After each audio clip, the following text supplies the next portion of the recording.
तो जब 5 बेंगलोर में तो पूरे देश में 500 तो होंगे ही कम से कम।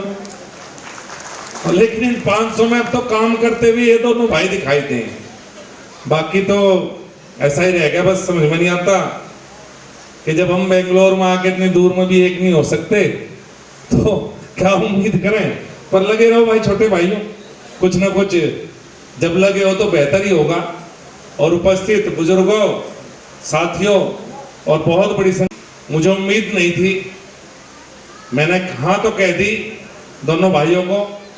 इतवार का दिन था, मैं अपनी कॉन्स्टिट्यूएंसी में रहता हूँ, शनिवार इतवार 2 दिन बड़ा मुश्किल था आना। लेकिन मुझे उम्मीद नहीं थी कि इतनी बड़ी संख्या में बेंगलोर में हमारे परिवार के लोग रहते हैं और यहाँ मिलेंगे। और मैं देख रहा हूँ कितनी देर से, आचार्य जी 4 घंटे हो गए ना खड़े हुए। किसी राजनीतिक रैली में कोई आधा घंटा खड़ा नहीं हो सकता, ऐसे 4 घंटे से भाई खड़े हैं दोनों तरफ, और चारों तरफ देखो खड़े हैं। इस मान सम्मान के लिए, इस प्यार के लिए सबका बहुत बहुत धन्यवाद, बहुत बहुत धन्यवाद। इतना बड़ा परिवार यहाँ मौजूद है। मैं पहले भी कई बार आया, मुझे ज्ञान नहीं था, लेकिन अगली बार आऊंगा तो कई दिन का प्रोग्राम बना के आपके बीच में आऊंगा। आचार्य जी को हमें सुनना है। और सबसे बड़ी समस्या एक है कि जब सरकार में मंत्री हो और जाटों की मीटिंग हो तो ताली तो बजाने के नहीं, ऐसी ऐसी बात हम करने के नहीं जो ताली बजाओ, तो बड़ा संकट हो जा बोलने का कि बोलो तो क्या बोलो। क्योंकि आजकल सोशल मीडिया में फिर बहुत चले बात, और मैं सबकी बातें सुन रहा था। आज एक लड़के ने, बिंदर ने, इतनी अच्छी बात कही जो वाकई हमें राजनीतिक लोगों को कहनी चाहिए। वो बिंदर ने बात की, उसकी बात मुझे वाकई बहुत अच्छी लगी कि पिछले कुछ सालों से लगातार मैं देख रहा हूं, 10-12 साल हो गए, इस बिरादरी के ऊपर संकट भी कहीं आए, कई जगह हम फंसे जाके। चाहे मुझे अपना दंगे से शुरुआत करूं, या हरियाणा का आरक्षण का आंदोलन हो, या अभी ताजा ताजा किसान आंदोलन हो। देश में पिछले 10 सालों में जो बड़े 3 आंदोलन को या घटनाएं होंगी, वो कहीं ना कहीं हम उनसे जुड़े रहे। और ये ताकत भी है बिरादरी की और कमजोरी भी है। कहीं ना कहीं हमें एकजुटता भी आई, लेकिन कहीं ना कहीं दूसरों से दूर होते भी चले गए। और इसका सबसे बड़ा उदाहरण हरियाणा है। जो साहब बैठे, मानना तो है नहीं मेरी बात को, हम आइसोलेट हुए हैं राजनीतिक रूप से, सामाजिक रूप से। अभी बिंदर ने कहा कि हमारा खिलाड़ी गोल्ड मेडल लेकर आता है, उस दिन तक तो पूरे देश का होता है, और अगले दिन हम उसे बिरादरी का बना दें, सिर्फ एक जाति में सीमित कर दें। आज के सामाजिक और राजनीतिक जीवन में या तो किसी का साथ ले लो या किसी का साथ दे दो। किले रहकर बात बनने की नहीं, किला चल नहीं सकते, कहीं भी कामयाबी हो नहीं सकती, चाहे बिजनेस हो या राजनीति हो या कुछ हो। तो हमें गर्व तो अपने पर होना चाहिए, पर हम कई बार हमारा गर्व इतने ऊपर चला जा कि दूसरे मसले सब दूर हो जाए। ये भी ध्यान देने की आवश्यकता है कि समाज में सबको साथ लेके चलना पड़ेगा। अकेले से काम बिल्कुल कहीं किसी वक्त पर चल नहीं सकता। मेरे याद है 2016 में जब हरियाणा का आंदोलन था, अमर चौधरी वीरेंद्र सिंह लगातार साथ बैठते थे। हरियाणा से उस समय कैप्टन अभिमन्यु, धनखड़ साहब दोनों मंत्री थे, बराड़ा हमारे प्रदेश अध्यक्ष थे, चौधरी वीरेंद्र सिंह केंद्र में मंत्री थे। करीब करीब रोज ही बैठना होता। उसके बाद बड़ा लंबा संघर्ष रहा, बड़े मुश्किल से मामला ठीक हुआ। और मैं जब हरियाणा चुनाव में गया तो मुख्य रूप से मैं 3 विधानसभाओं में घूमने गया। कैप्टन अभिमन्यु के चुनाव में गया, ओम प्रकाश धनखड़ के चुनाव में गया, और बराड़ा साहब के, सुभाष बराड़ा के चुनाव में गया। मैंने तीनों जगह जाके एक ही बात कही, भाई ये 3 लोग हैं, सरकार तो बीजेपी की बन रही है, इसे कोई नहीं रोक सकता। इन तीनों को ना हराओ, इन तीनों को जिता दो। आधे से ज्यादा विभाग इनके पास है, एक प्रदेश अध्यक्ष है, इन पर नजला मत तारो। लेकिन हुआ क्या, उन तीनों का इलाज सबसे पहले करा हमने।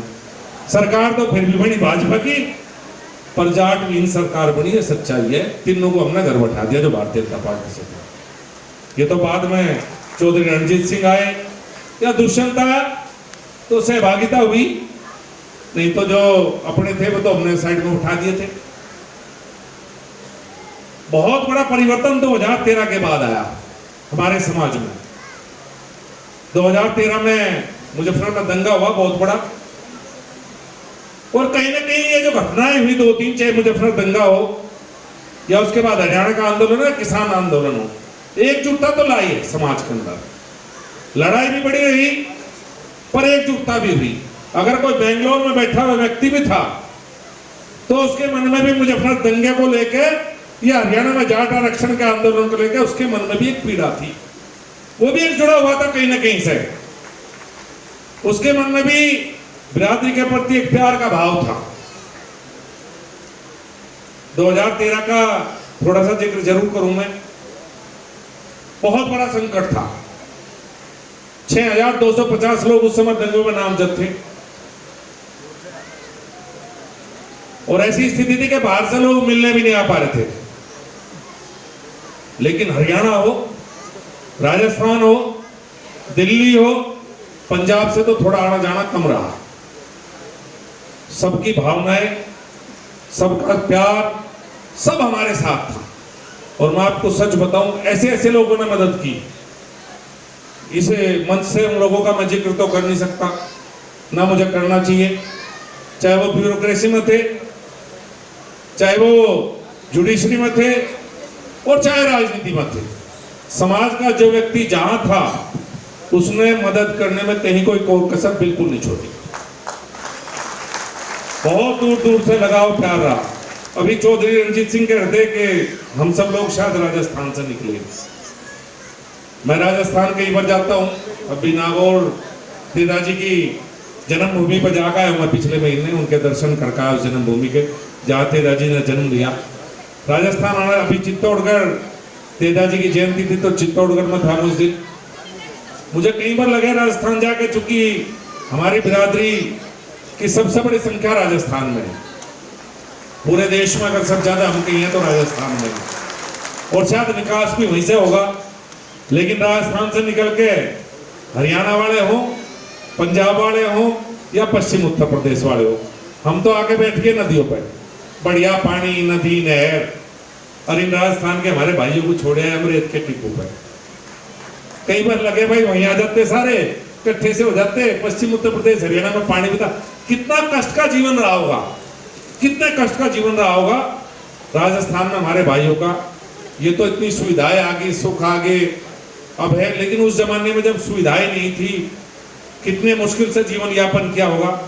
और मैं रास्ते में कह रहा था, रामलाल जी मेरे साथ थे, यहाँ समाज के अध्यक्ष हैं, और निर्वाल साहब, मैंने कहा आचार्य जी जरूर इस बात का जवाब देंगे, क्योंकि इतिहास के बारे में आचार्य जी को ज्यादा ज्ञान होगा।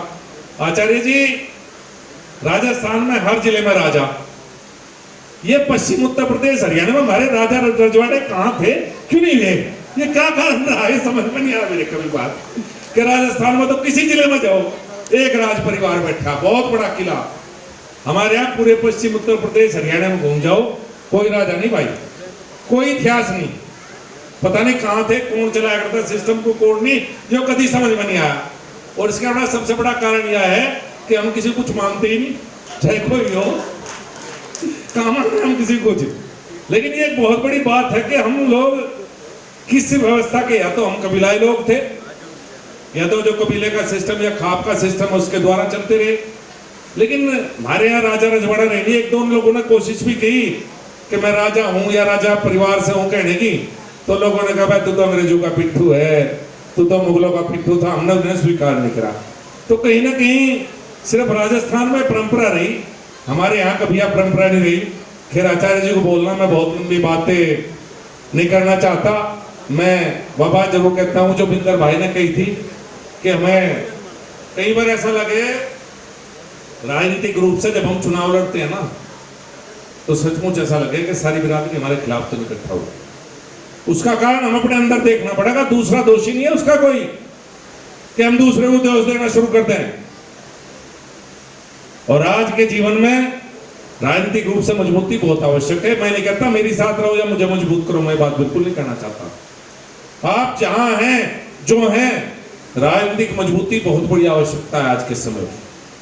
समाज को अगर आगे बढ़ना है, समाज हर फील्ड में आगे बढ़ेगा। अगर आज कल्पना करो बेंगलोर में इतने लोग इतने समाज से जुड़े लोग बैठे हैं, तो कहीं ना कहीं सारे बिजनेस से जुड़े हुए लोग हैं। आज हमारे लोग बिजनेस में आगे जा रहे हैं, आज स्पोर्ट्स में हम लोग आगे बढ़ रहे हैं, आज ब्यूरोक्रेसी में हमारे लोग जा रहे हैं। हाँ, राजनीति में जरूर हम लोग कहीं ना कहीं नीचे आए हैं, इसमें कहीं कोई दो राय नहीं। पहले समय से अगर आज के मुकाबले में देखेंगे तो एक फील्ड ऐसा जरूर है कि जिसमें समाज कहीं ना कहीं बहुत पीछे हुआ है, वो राजनीतिक क्षेत्र है। अब ये समाज को विचार करने की आवश्यकता है। और मैं दोनों छोटे भाई से एक बात जरूर कहूंगा कि भाई आप बहुत अच्छा काम कर रहे हो, हम उतना सहयोग आप लोगों का नहीं कर पाते जितना हमें करना चाहिए था, पर आप लग रहे हो अपने मिशन में, अपने काम में। चूंकि समाज को एकजुट राजनीतिक व्यक्ति नहीं कर सकता, सामाजिक व्यक्ति समाज को एकजुट कर सकता है। राजनीति में तो सबकी अपनी अलग अलग संबंध है, सबकी अपनी अपनी सोच है, सबकी अपनी अपनी विचारधारा है, और वो रहनी भी चाहिए। लेकिन सामाजिक रूप से कम इस समाज को आप एक मंच पे लेकर आए, इसके लिए आपका बहुत बहुत धन्यवाद। और देश के उस हिस्से में जहां हम नहीं थे, हमारी इतनी बड़ी संख्या है और इतनी बड़ी संख्या में माताएं बहनें हमारे बीच में हैं, इसके लिए बहुत बहुत आभार, बहुत बहुत धन्यवाद सबका, बहुत बहुत अभिनंदन, बहुत बहुत धन्यवाद।